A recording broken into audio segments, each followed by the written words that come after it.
Enfim, chegou o vídeo derradeiro, fim dessa série da gramática da língua de Eulália.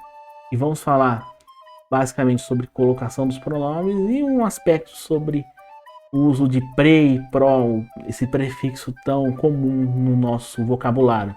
Então, se você está interessado para acompanhar o fechamento dessa série, então fique comigo e vamos nessa!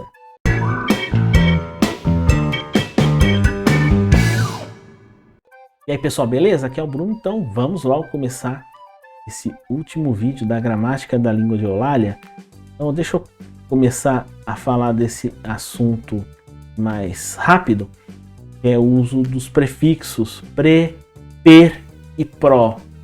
São sufixos que são sufixos assim muito parecidos, mas você acaba vendo um intercâmbio nas formas, então você acaba vendo palavras que acabam tendo um ou outro, o sentido é exatamente o mesmo, mas é importante a gente entender por que isso acontece.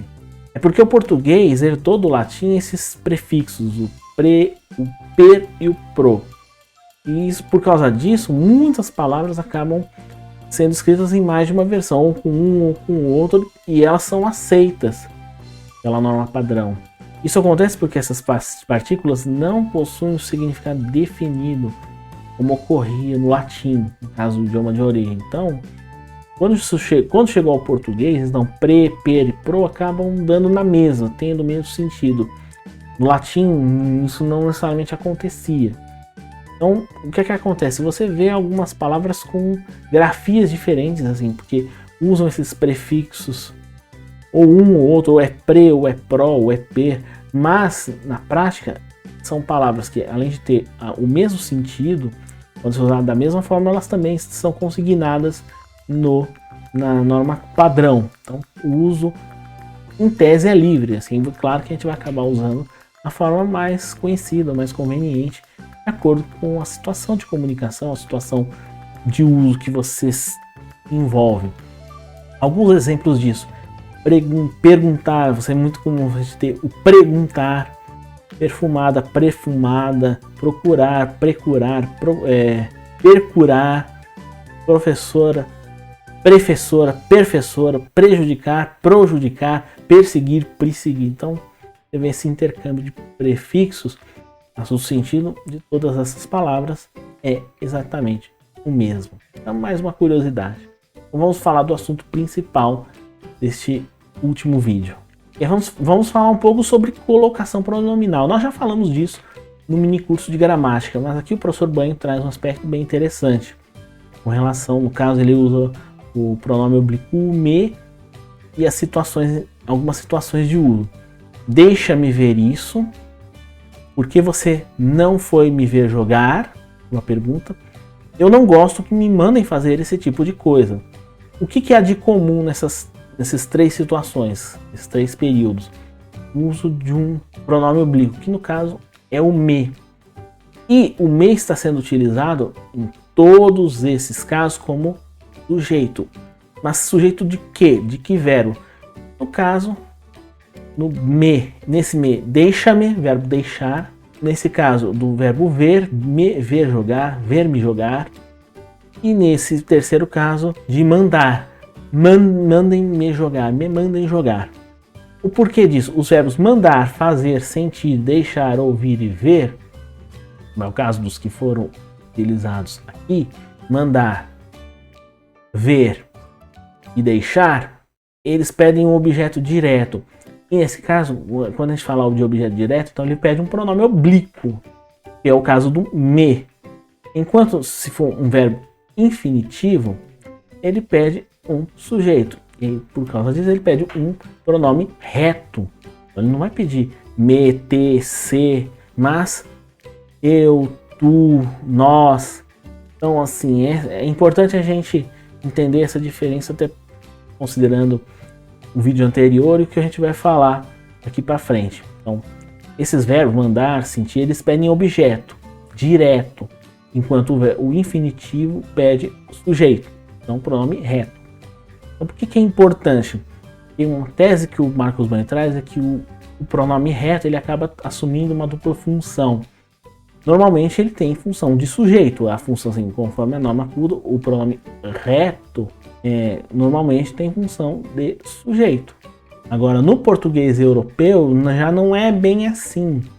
É mais comum o uso dos pronomes oblíquos. A tendência é seguir mais a norma culta, a norma que nós estamos aqui. Tanto é que a gente vê muito expressões como deixe-me ver isso. Há um privilégio, assim, uma preferência do português europeu para essas formas mais enclíticas.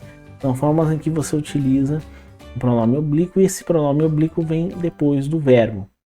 Diferentemente do nosso caso, em que a gente, além de preferir a próclise, só uma curiosidade, mas a gente usa muito o pronome reto como objeto, como deixa eu ver isso, deixa eu, até tem uma música que tem esse verso, deixa eu, é muito comum.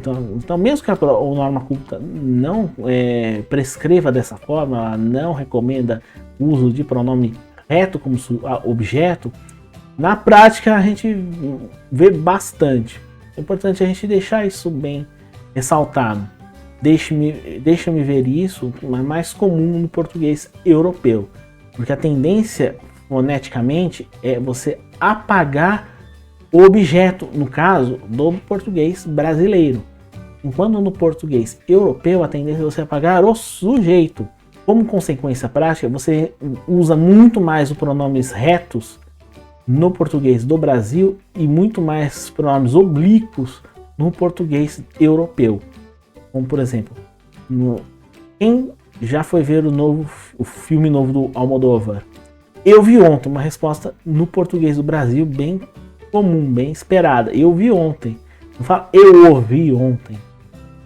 Como seria mais ou viu ontem, e também é uma outra opção, mas essa sim é a que é mais utilizada em Portugal.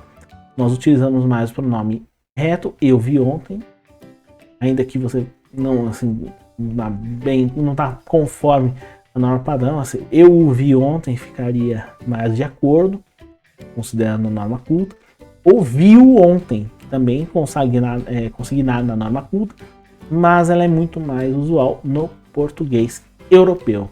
Então, gente, vou aqui colocar essa minha tela cheia. Então, com isso, nós terminamos essa série da gramática da língua de Eulália. Espero que vocês tenham gostado desses vídeos.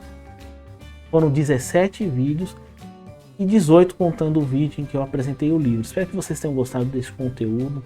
Foi muito legal ter feito esse trabalho, um trabalho assim, a gente esmiuçar este livro com detalhes. É um livro pequeno, um livro introdutório, como já disse várias vezes, mas é uma introdução, uma porta de entrada para os estudos da linguagem, para uns assuntos mais específicos, como a sociolinguística, a linguística histórica, estudos de morfossintaxe, estudos mais focados em aspectos da fonética. Eu acho que vale a pena a gente destacar o mérito desse livro, a despeito de algumas teses polêmicas que nem todos vão concordar, mas acho importante a gente apresentar esse livro, porque ele é muito usado nos cursos de letras, o autor é bastante conhecido, então conhecer a obra do autor é uma tarefa importante.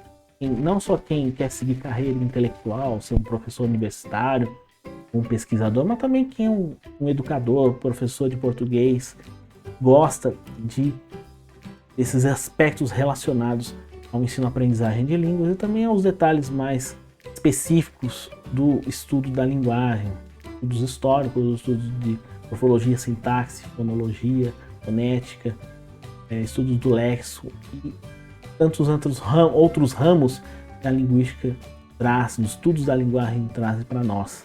Se você gostou desse vídeo, se você gostou dessa série, você tem gostado dos vídeos desse canal, então você já deixe sua curtida, seu like, seu joinha para poder ajudar o canal a chegar a mais pessoas. Você dá mais relevância a esse vídeo, ele ganha engajamento, ele ganha destaque e ele pode chegar aos seus amigos, a outras pessoas, mesmo que sejam de outros estados, até de outros países, quem sabe. Também não se esqueça de se inscrever no nosso canal, você ativar as notificações para você ser avisado das novidades assim que elas forem chegando. A partir desse vídeo eu vou cumprir aquilo que eu disse em live e em outros momentos, em que os próximos vídeos vão surgindo numa frequência menor.